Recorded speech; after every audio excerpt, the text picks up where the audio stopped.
Good morning दोस्तों। Q&A session के 26 episode में आपका स्वागत है।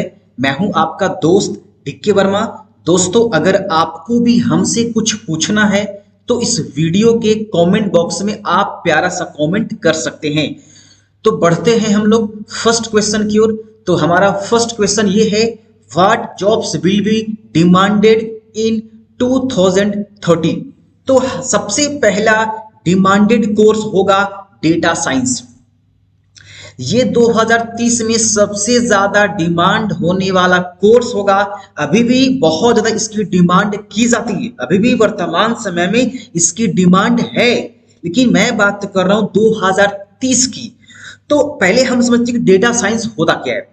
देखिए, डेटा साइंस एक ऐसा विज्ञान है, मतलब एक ऐसा साइंस है जिसमें डेटा का अध्ययन किया जाता है।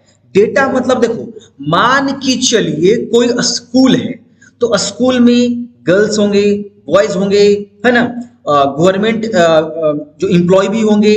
तो डेटा साइंस जो, अगर आप डेटा साइंस का पढ़ाई करोगे तो आपको यही सभी चीजें करनी होगी। जैसे मान के चलिए इंडिया का पॉपुलेशन, तो इसमें क्या होता है, इसमें मेल भी होते हैं, फीमेल होते हैं, है ना, मतलब कि number of male, number of female.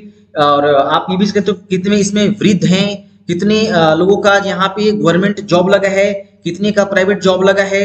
तो ये सभी लेखा जोखा जो है डेटा साइंस जो करता है वो, मान के चलो आपने डेटा साइंस कर लिया तो आप जॉब करो, तो ये सब काम आपको करना पड़ेगा जो हम यहाँ पे आपको बता रहे हैं। ठीक है। आमतौर पर डेटा साइंस का इस्तेमाल बिग डेटा को स्टडी करके व्यवस्थित करने और काम की सूचनाएं निकालने के लिए किया जाता है। ठीक है। नेक्स्ट हम यहाँ पे बात करेंगे। अब मैं आपको एक उदाहरण देता हूं।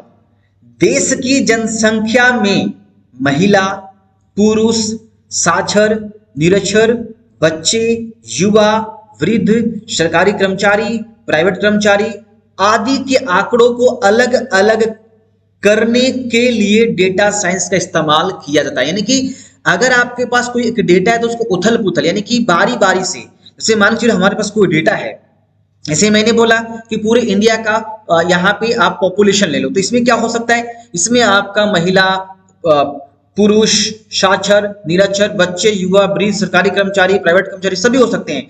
तो ये डेटा साइंस क्या करता है कि ये अलग अलग डेटा को वो छांट करके निकालता है कि इसमें से पुरुष कितने हैं, महिला कितने हैं, बच्चे कितने हैं। ये सभी काम डेटा साइंस वाले करते हैं। इसके अलावा बहुत सारी चीज में इसका इस्तेमाल किया जाता है। ये सबसे ज्यादा डिमांड होने वाला है। ठीक है। नेक्स्ट आपके पास आता है, नेक्स्ट आपके पास है यहाँ पे डिजिटल मार्केटिंग।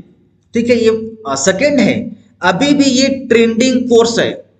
अभी डिजिटल मार्केटिंग बहुत ही ट्रेंड होने वाली कोर्स है और ये 2030 में और भी ज्यादा ट्रेंड होगा। क्यों? क्योंकि डिजिटल मार्केटिंग आखिर होता क्या, समझ लीजिए तो आपको समझ में आ जाएगा क्यों ट्रेंड होगा। और अभी भी ये बहुत ही ज्यादा ट्रेंड है और 2030 में और भी ज्यादा इसका जो है, यहाँ पे समझ लो कि भाई इसी का इस्तेमाल होने वाला है। ठीक है। तो आखिर डिजिटल मार्केटिंग होता क्या है? तो डिजिटली मार्केटिंग करना डिजिटल मार्केटिंग कहलाता है। जैसे हमने फेसबुक, यूट्यूब, इंस्टाग्राम इत्यादि का इस्तेमाल इत्यादि का इस्तेमाल करके हमने कोई प्रोडक्ट को सेल किया है। ठीक है। मान के चलिए कि मैं फेसबुक को यूज करता हूं, तो आपने देखा होगा फेसबुक पर आपको ऐड दिखाया जाता है, तो वो काम एक डिजिटल मार्केटर करता है। इंस्टाग्राम पे आपको ऐड दिखाए जाते हैं, यूट्यूब के ऊपर आपको ऐड दिखाए जाते हैं, वेबसाइट के ऊपर आपको ऐड दिखाए जाते हैं।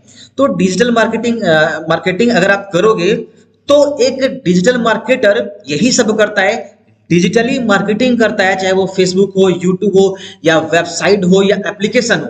आप अगर इंटरनेट का इस्तेमाल करके, साथ में सोशल मीडिया का इस्तेमाल करके अगर आप मार्केटिंग करते हो तो वही कहलाता है डिजिटल मार्केटिंग। ठीक है। और हम आगे बात करते हैं, जब डिजिटली किसी सोशल मीडिया या वेबसाइट, एप्लीकेशन का इस्तेमाल करके अगर किसी चीज की आप मार्केटिंग करते हो तो वो कहलाता है डिजिटल मार्केटिंग। जो अभी हम आपको वीडियो दे रहे हैं, जो एप्लीकेशन में वीडियो दे रहे हैं, ये भी हम क्या कर रहे हैं, डिजिटल मार्केटिंग ही कर रहे हैं। अब अगला है कि क्लाउड कंप्यूटिंग ही बहुत ज्यादा डिमांड किया जा रहा है आजकल, और ये 2030 में और भी ज्यादा इसकी डिमांड बढ़ जाएगी। तो हम क्लाउड कंप्यूटिंग के बारे में थोड़ा सा जान लेते हैं कि होता क्या है। देखिए, जब आप अपने डेटा को लोकल स्टोरेज डिवाइस की बजाय, लोकल स्टोरेज डिवाइस मतलब जो आपका कंप्यूटर है, आप अपने अपने कंप्यूटर में अलग से कोई मान लो कि एसएसडी कार्ड लगाया है या कोई भी, या मान के चलो आपके पास मोबाइल फोन है, तो मोबाइल फोन में जो आप डेटा रखते हो लोकल स्टोरेज में, तो आप डेटा को लोकल स्टोरेज डिवाइस के बजाय क्लाउड बेस्ड स्टोरेज पर स्टोर करके एक्सेस कर सकते हैं। मेरे कहने का मतलब ये है कि आप अपने मेमोरी में, लोकल स्टोरेज डिवाइस में डेटा को ना रख करके आप क्लाउड बेस्ड स्टोरेज पर स्टोर करके उसे एक्सेस कर सकते हैं। अब आपको अब समझ में आएगा। जैसे गूगल ड्राइव, आप अपने लोकल स्टोरेज में किसी भी डेटा को ना रख करके आप गूगल ड्राइव में रख सकते हैं, आप वन ड्राइव में रख सकते हैं, आप ड्रॉप बॉक्स में रख सकते हैं, जीमेल, फेसबुक, टेलीग्राम, ये सभी जो आपको यहाँ पे जो ऑप्शन मैंने बताया है, ये क्लाउड कंप्यूटिंग के अच्छे उदाहरण है। ये गूगल ड्राइव एक क्लाउड कंप्यूटिंग है, वन ड्राइव एक क्लाउड कंप्यूटिंग है, ड्रॉप बॉक्स एक क्लाउड कंप्यूटिंग है। तो क्लाउड कंप्यूटिंग की डिमांड बढ़ने वाली है, यानी इसका परिभाषा ये हो गया कि जो डेटा आपके पास है वो लोकल स्टोरेज में ना रख करके आप क्लाउड बेस्ड स्टोरेज पे रखते हैं, गूगल ड्राइव पे रखते हैं, वन ड्राइव पे रखते हैं, ड्रॉप बॉक्स पे, जीमेल, फेसबुक, ये सारे क्लाउड कंप्यूटिंग के अच्छे उदाहरण हैं। और मैं आगे बात करता हूं, इन सभी सर्विसेज में networking, data storage, servers, database और सॉफ्टवेयर जैसे कंप्यूटिंग रिसोर्सेस इस्तेमाल किए जाते हैं, ठीक है, या शामिल हैं।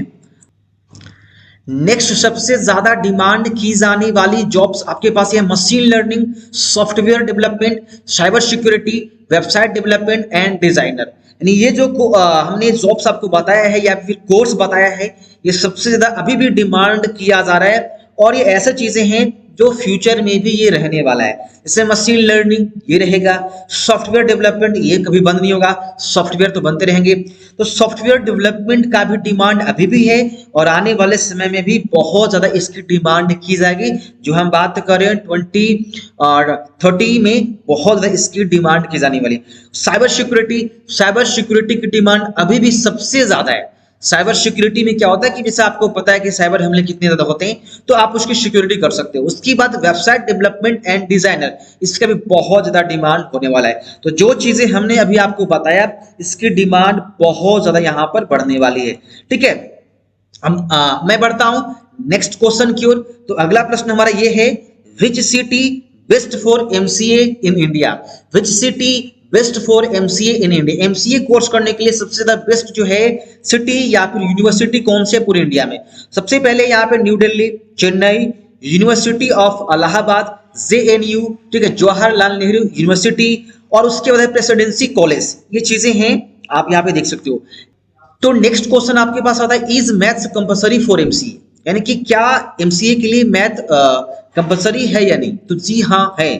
12th के बाद अगर आपने बीसीए किया है तो आप एमसीए कर सकते हो, लेकिन 12th हो या फिर आपका बीसीए, मैथ होना जरूरी है, तभी आप एमसीए के लिए जा सकते हो। लेकिन अगर आपका 12th मैथ से था तो आप बीसीए कर सकते हो, और बीसीए के आधार पे आप एमसीए कर सकते हो, ये जरूरी है। यानी कि मैथ थोड़ा बहुत आपको पता होना चाहिए, थोड़ा बहुत तो पता होता है, लेकिन उसकी जो है जैसे कि 12th में आपकी मैथ होनी जरूरी है। तो ये चीजें थी। तो ये रहा हमारा आज का सवाल। अगर आपको भी हमसे कुछ पूछना है तो आप कमेंट इस वीडियो में कर सकते हो।